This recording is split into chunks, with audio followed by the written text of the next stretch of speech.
మాటలు కొంచెం హార్ష్ గా ఉంటాయి కానీ బంగారాజు మంచోడే. I like him. లేకిమ్మా కుంప ముంచేసిలా ఉందిరా. అమ్మా అమ్మా ప్రెసిడెంట్ అమ్మా, వాడి మాటలు మీరు కూడా నమ్మేస్తే ఎలాగమ్మా? ఇంకా ఊళ్ళో ఎవరు మిగిలారు? అమ్మ నువ్వు గ్రామ సర్పంచ్ అమ్మా, పైకి పోడు చదువుకున్న దానివి. ఆ తెలివితేటలు గాని, ఆ హోదా గాని, ఆ దర్జా గాని. నేను ఫిక్స్ అయ్యా, బంగారాజు మంచోడే. మంచోడంటే మంచోడే. Nagalakshmi likes him. అయినా నువ్వు కిందకెలా వచ్చావే? అదా స్వామి, ఏంటి సత్యమ్మా? స్వామి ఏంటిది? వాడిని కలపమని పంపిస్తే విడగొట్టేలాగా ఉన్నాడు. వెంటనే ఆయన్ని పిలిపించండి. పంపిన వారిని వెనక్కి పిలవడం అసాధ్యం. అయితే నన్ను పంపించండి. ఇది మరీ అసాధ్యం. ఒకటి ఆయన్ని వెనక్కి పిలిపించండి, లేకపోతే నన్ను పంపించండి. ఏదో ఒకటి చేయండి. హత విధి. నీ నోటికి ఆ ఇంద్రుడు కూడా జంకాడనమాట. నువ్వు పెద్ద గయ్యాలి దానివే పుట్టికి.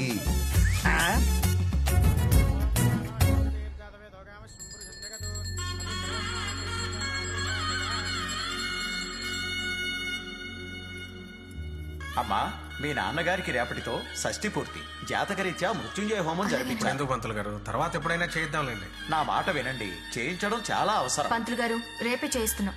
ఏర్పాట్లన్నీ నేను చూసుకుంటాను. ఏ నానమ్మా? అరే, ఎప్పటి నుంచో ఒక మాట చెప్పాలనుకుంటున్నాను. నాగలక్ష్మికి ఒక మంచి సంబంధం ఉంది. లేదు శర్మ గారు, నా మనసులో మా వాళ్ళు కుర్రాడు ఉన్నాడు. మంచి సమయం కోసం చూస్తున్నానంతే. రేపు హోమం పూర్తవగానే వాడితో మాట్లాడదాం అనుకుంటున్నా. అలాగే, మంచిది.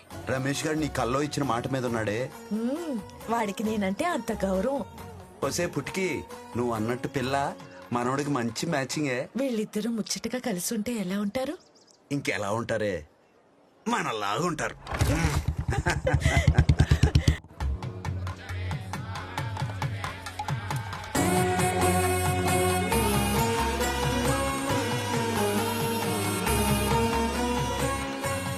ఒసే, పిల్ల దీపాల దుకాణాల మెరిసిపోతుంది. ఆడపిల్ల అంటే మనిషి గులాబ్ పూలా ఉండాలి, మనసు సంపెంగ పూలా ఉండాలి. అవి రెండు ఈ పిల్ల ఉన్నాయే. నీ సెలెక్టింగ్ సూపరే. అవును బంగారం, బంగారం లాంటి పిల్ల. నిజమేనే. అది మన ఇంటికి వస్తే మనోడి జీవితం మారిపోతుంది. వెళ్ళు, నువ్వు వెంటనే వెళ్ళి ఎక్కడ ఉన్నాడో తీసుకునిరా. పట్టుకొచ్చేస్తానుండు. కూర్చోమ్మా.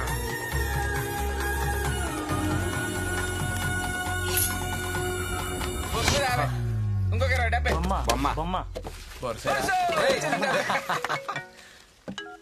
హలో హలో బంగారాజు, ఆ పద్మ, నీతో ఒకసారి మాట్లాడాలి.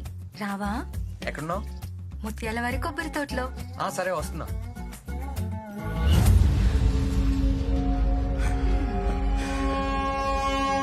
బంగారాజు.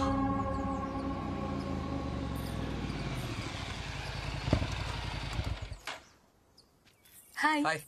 ఏంటి మాట్లాడాలన్నావు? హే, ఏంటి విషయం చెప్పు. అది హే, ఏంటి చెప్పు.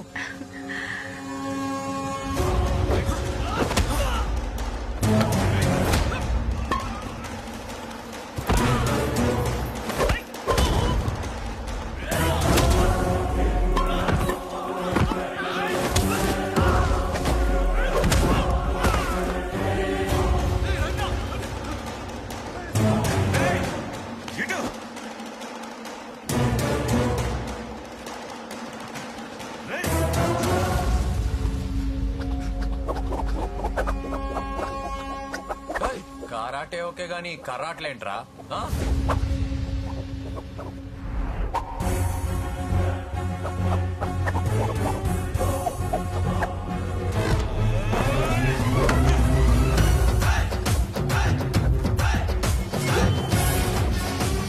రండిరా నా బుడంకాయలారా.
ఇది అపశకునం తల్లి. ఈ మృత్యుంజయ హోమం ఇలా జరగడం మీ తండ్రి గారికి ఏదో ఆపద సూచిస్తుంది. బంగారం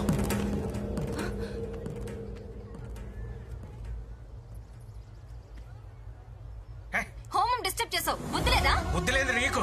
అది ఎంత బ్యాడ్ లక్ తెలుసా? నువ్వు తప్పు చేసావు. ఇదిగో, నేను తీసుకెళ్ళి నువ్వు మారు, ఇంకెప్పుడు నాకు కనిపించుకో. ఎన్నిసార్లు దెబ్బలు తిన్నా సిగ్గులేదు. ఏమనుకోకరా, ఆడికి నాకు మంచి గొడవ అయింది. అది తెలిసి బంగారాజు వెళ్ళి ఆయన కొట్టాడు. అది మనసులో పెట్టుకొని ఇప్పుడు ఇదంతా చేస్తున్నాడు.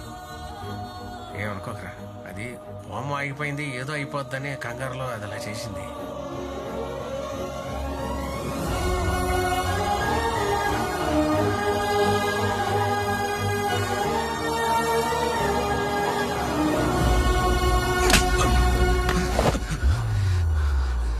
నా ఫ్రెండ్ అని ఊరుకుంటున్నాను, లేకపోతే చంపేసేవాణ్ణి. 20 మందినిచ్చి ఒక్కడిని చంపమంటే వాడితో రన్నింగ్ రేస్ పెట్టి ఊరి మధ్యలోకి వచ్చి అందరి ముందు దొరికిపోతావా? టైంకి నేను విడిపించకపోతే ఇంతకాలం పడ్డ శ్రమ వేస్ట్ అయ్యేది కదరా. ఆ జమాలజిస్ట్ ని ఎందుకు చంపాను చెప్పు. గుడి కింద ఉన్న నిధి కోసం. మరి ఆ బంగారాజు గారిని టైం పాస్ కి చంపమన్నానా? టైం పాస్ కి చంపమన్నానా? ఆ రోజు ఆయన ఏం చెప్పారో గుర్తుందా?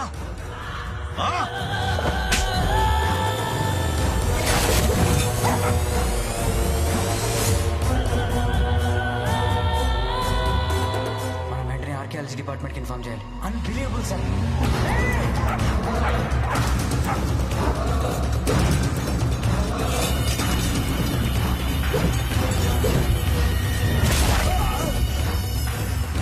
ఆ జమాలజిస్టు చెప్పింది నిజమే. అవి మామూలు రంగురాళ్ళు కావు. కేరళలోని అనంత పద్మనాభ స్వామి గుడిలో లాగా మన గర్భగుడి కింద కొన్ని వేల సంవత్సరాల నుంచి ఉన్నాయి. ఆ నిధికి రక్షణ కవచంలా ఓ శక్తి పనిచేస్తూ ఉంటుంది. నీకు ఆ గుడిలో నిధి కావాలంటే ముందు ఆ శక్తిని తప్పించాలి. ఏంటది? చిన్న బంగారు రాజు. బంగారాజా? అవును, వాడి వంశం ఉన్నదే ఆ గుడిని కాపాడడానికి. ముందు బంగారు రాజును చంపి ఆ గుడి మీదకెళ్ళు, లేకపోతే నువ్వు కూడా రక్తం కక్కుకుని చచ్చిపోతావు. ఇప్పుడు చెప్పు, గుడి నిధి కావాలంటే నేనేం చెయ్యాలి? బంగారాజును చంపాలి. ఆ బంగారాజు గారిని చంపాలి. ఆ బంగారాజు గారిని చంపాలి.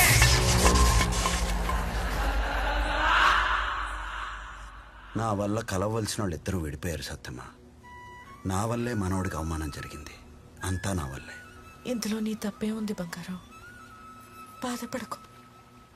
నీ కళ్ళలో నీళ్లు తిరుగుతుంటే నేను చూడలేను బంగారం.